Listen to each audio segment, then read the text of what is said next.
In this battle, we're taking on XX1 Hero. I do want to apologize since it's been almost a whole week since I actually have uploaded here. I've been just real busy with life, not gonna lie.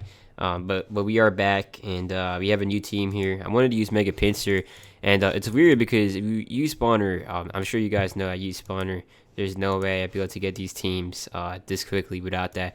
But when you use Spawner, it's kind of hard to get friendship. But I think someone in a previous copy, I forgot who it was, they figured out that if you, what's it called? If you set them a level 1 and use rare candies, you can max out friendship, which is interesting. But anyways, likely they're going to start with Galvantula. I think there's a better matchup,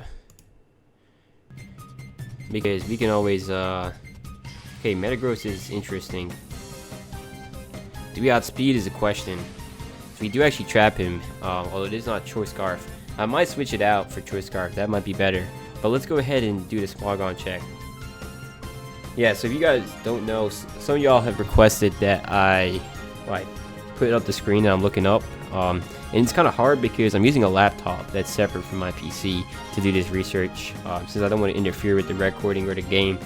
But typically what I look up is Smogon. So if you just type in, let's just say Metagross, I'll type in Metagross and then space and then SM in capital letters, which stands for Sun and Moon. You can do X and Y as well, but typically the Smogon website will pull up, and that will give you some good competitive information.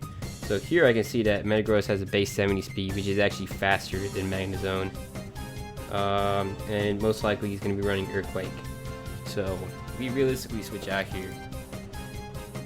I probably shouldn't have taken a picture of his team. Yeah, Dragonite looks pretty nice. So that's a good way to scout and see if he has Earthquake or not, because if he doesn't, then we know that Magnezone can beat it next time. Let's find out though. Yeah, and I did actually have Mandibuzz here. Okay, Starrock is something I've never seen before, but we can just defog that.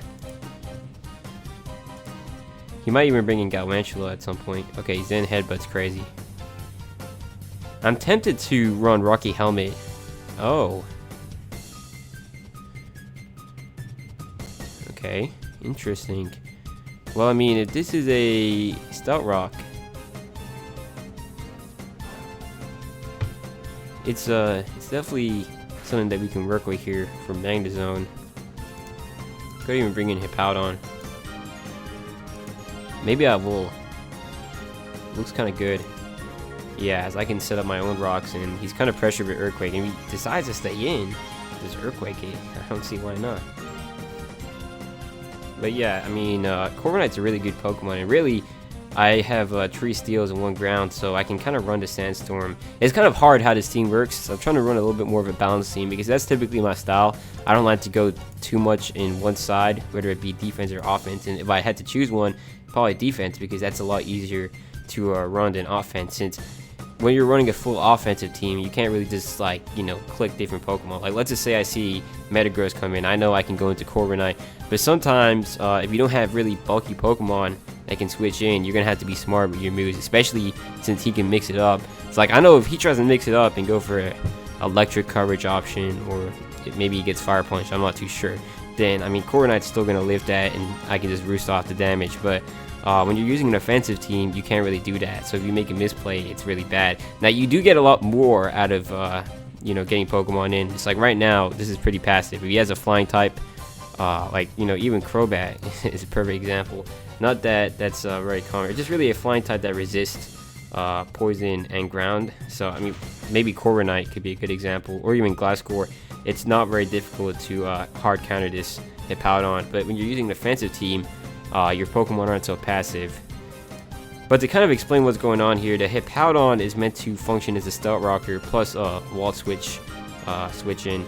And it has, I guess I'm really thinking more so about Zapdos. That's what comes to mind, since I really don't like dealing with Zapdos. I've always had problems, especially in a lot of the recent battles. It's a really good Pokemon. Maybe I'll just get my own Zapdos, although right now it doesn't really fit in too well in this team. But I got Hippowdon here for Pokemon like Zapdos, and there's some other reason I don't remember anymore, but mainly Wall Switch, because I mean, other than Rotom Wash, it kind of does a good job at that. Now, for Rotom Wash, that's actually a problem that I haven't planned about, so I'll probably have to figure something out to take care of that. Maybe some sort of Dragon type. I mean, technically speaking, Rotom or Toxapex can switch into that, but it's not really that ideal. I don't remember if he set up his own Star Rocks or not. Yeah, we pivot out of this. The problem with this team that I found is that it's actually really boring to use. Since, you know, I go into Corviknight, you can't really do much. Neither can Toxapex, and neither can hit Powdon. The main damage comes out of these Pokemon, but they're really difficult to pivot in since Magnezone has a lot of weaknesses to a lot of the common types here. And I don't even know, it's not that fun. I could actually try staying in. I mean, y'all, look at this. This is a really especially bulky Hippowdon, although I don't think I will. So I don't see the point of doing that when I have Corviknight. Or hell, even Dragonite actually kind of switches in pretty nicely. I can just go for a Z Dragon move on this. Or a Z Fly move. It probably will knock out the Swampert. He might have Ice Beam, but I'm not that worried about that. Oh, Avalanche is crazy. And I can't really... I could Dragon Dance. Whoa, okay, so he did about 50 damage. So we theoretically should live another Avalanche. Although he can just Bullet Punch. So we're just going to Supersonic Sky Strike on this. Because we don't want to just become Metagross Bay.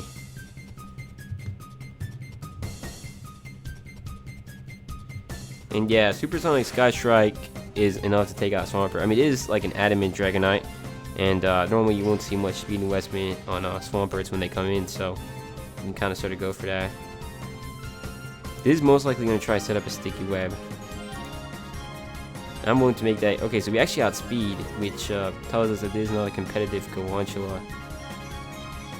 Yeah, you never want to try setting up your hazards on Dragonite. It's like one of the Pokemon that can mess you up if you let it get out of hand. Huh? Yo, what?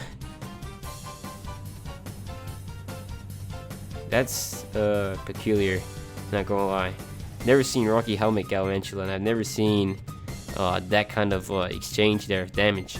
Although at this point, you know, I hate to say it, it's 11 o'clock in the night, and I mean, if you all realized, I mean, this week break has kind of sort of been influenced by me being really busy. Okay, so this is the question: does Bullet Punch knock us out?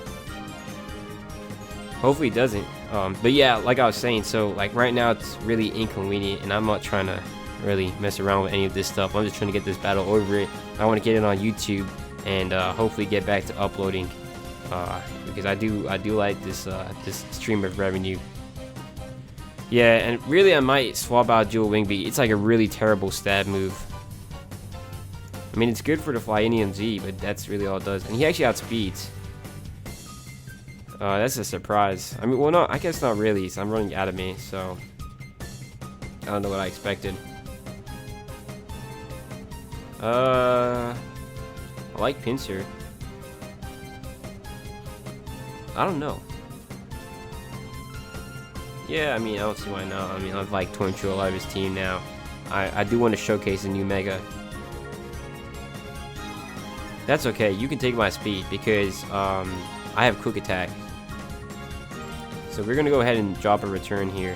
Hopefully we live. He might have like Fire Blast or Flamethrower, but seeing as using Dragon Darts, I don't believe will be enough to one-shot us since, I mean, he probably doesn't have the full investment.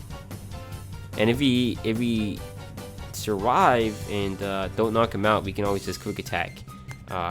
Unless he has like Shadow Sneak or Sucker Punch, which you don't typically see on Dragapult since most people don't really need the speed, especially if he's running Sticky Web. Yeah, so we do live, and Pinsir, Mega Pinsir has pretty decent bulk. Like, I'm pretty sure it's like 100 base defense and like almost 150 attack. So it's definitely not something to mess around with. I don't know. I really want to take the risk. We can always just switch this back in later. Maybe I just make a sacrifice to him. You can have Magnezone, maybe. Yeah, we're gonna do that just because I really want to show y'all what Pinsir can do. So here, take the sacrifice. Hopefully he knocks it out with his fire attack. So I realized that Corviknight is probably a bit more important than Magnezone. So, bruh. Okay, well, we're gonna Volt Switch. So regardless on if he takes us out or not, it's not gonna matter. Okay, bro, that's kind of that's a bit unfortunate. Well, we're gonna bring Pinsir back in. I mean, this is, by the way, y'all, this is not the play that you would do in a really high-level battle because, I mean, normally it's better to just quick attack or go into Toxic Packs and Charizard. But I'm just trying to get you all a little bit of a show here because, you know, this is new Pokemon and all that. Now the question is, do we outspeed this? Let's pull up Smogon again. I'm pretty sure Pinsir is 105. Let's see though.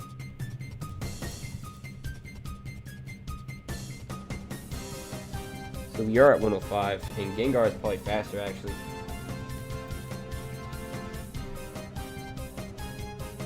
Man, he's at 110 or 110.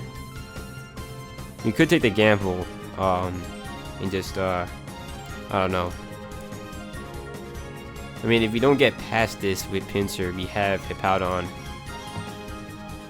and really the rest of my Pokemon. So I'm willing to take the gamble here, and it could be Mega. I would Earthquake. Although, because I mean, like, he hasn't Mega Walled any of his other Pokemon, so this is realistically what it is. But at the same time, I also want to see the power output of return if we do outspeed. So let's go ahead and try to return. And seeing that his Galvantula is slower than whatever our other Pokemon was that outsped it, I'm willing to take the gamble that we can outspeed this Gengar since he might be missing the EV training on it. So we do, and let's see how much damage that does. That's not the one shot. Yeah, so y'all, that's Mega Pinsir right there, and I'll be explaining this to you more, but check the description because I did post a Poke Paste. So yeah, I'll see y'all in the next one. Bye.